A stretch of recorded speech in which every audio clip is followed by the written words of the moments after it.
Hello everybody, and welcome to the start of a few videos on the rocks again. Our director and producer Chris is here with us of Geology Field School.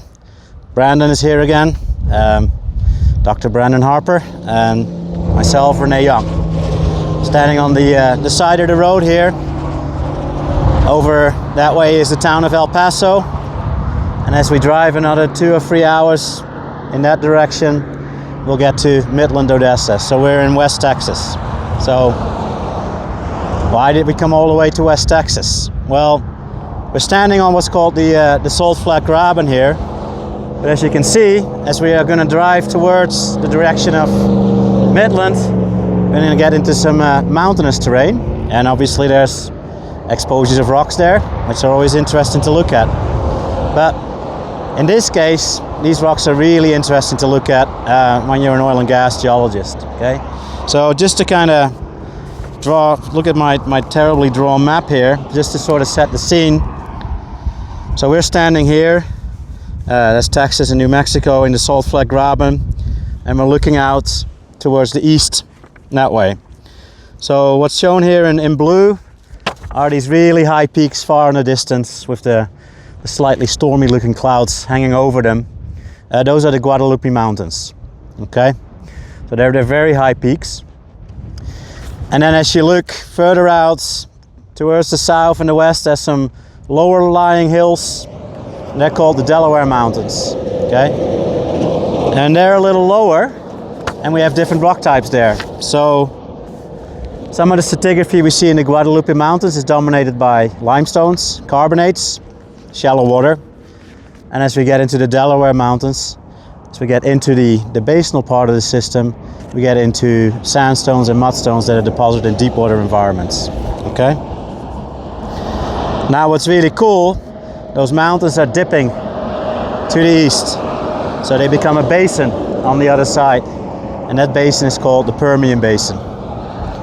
So the Permian Basin is one of the most prolific oil and gas basins in the world. More than 100 years old, so a lot of oil and gas was found there early on, okay? But it's received a really recent, over the last 20 years, another boom of exploration and activity from chasing what's called unconventional plays. Those are relatively tight rocks that require fracture stimulation to produce, but it works, okay? So that is the Permian Basin. Anyone that watches TV show Landman, that is Tommy Norris territory. Okay, and that basin is divided into two parts. There's a Delaware Basin part, which is really the part that sits out in front of the hills and the mountains that we'll be mostly looking at, separated by a central basin high, and then there's a Midland Basin on the other side. So there's two basins that have seen a lot of activity in the recent sort of 15 to 20 years really of these unconventional plays. So if you ever watch Landman, Cooper Norris, Tommy Norris' son, that's basically the play that he's becoming so successful in. So stay tuned for future seasons to figure out how that all plays out. Right?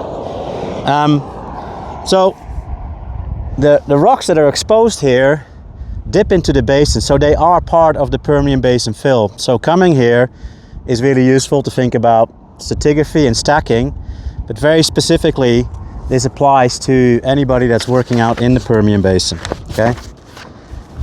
Now obviously these are outcrops, so they're not exactly the same as in the basin, but the outcrops here, so that's sort of a brief drawing here of the high peaks in the Guadalupe Mountains in the back there. So there's a few little jacket peaks that are called Bartlett Peak, Schumert Peak, Guadalupe Peak, which is the highest of them all, and then the edge of the cliff there is called El Capitan. Okay? When we get there and we look at that, those are made of limestones, okay?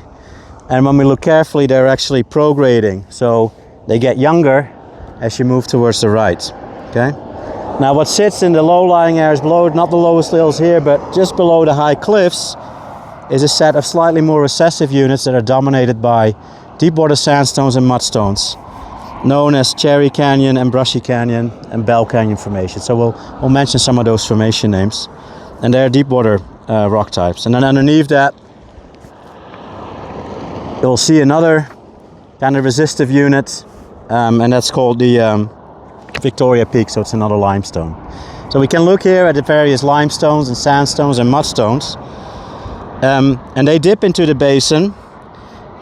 But as we go into the subsurface of the basin, most of the stratigraphy that is prolific here is a little bit older.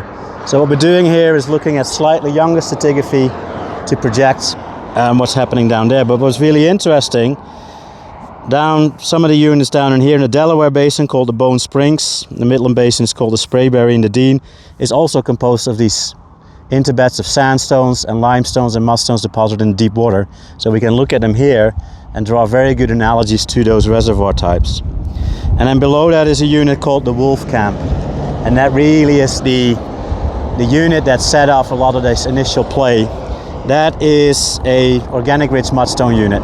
So that signifies a time in the basin where everything got transgressed, and I'm depositing basinal rocks everywhere here. So we'll try to see if we can find some analogies of that here as well, because those Wolfcamp benches A, B, C, and D are some of the most prolific producers in the basin.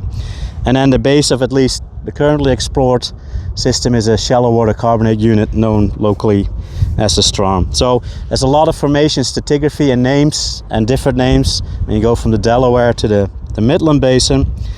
But the key for us is to figure out the relationships between the up-dip carbonates, shallow water, the down-dip clastics, and ultimately the basinal mudstones, to try to come up with predictive ways to, you know, drill the best wells for oil and gas and, you know, make money here. So this is really a really cool place to come, because we can look at the margin of the basin, and not just any basin, but one of the most prolific oil and gas basins in the world. So that's why Chris, Brandon, and myself are here to kind of dive into a few more details over the next few days. We'll pick up a few bits. Brandon here, one of the world experts in carbonate rocks, so he will lead us through some of the carbonate. I will try to lead our way through some of the mud and the sands, and Chris is here to keep us honest and make this director's cut look a lot better than the raw videos. So stay tuned. We'll have a few videos, and we'll get closer to the rocks as we drive out there and get up close and comfortable with some of the various facies that we see in the outcrop that are producing reservoirs and analogs for producing reservoirs in the Permian Basin. See you on the next one.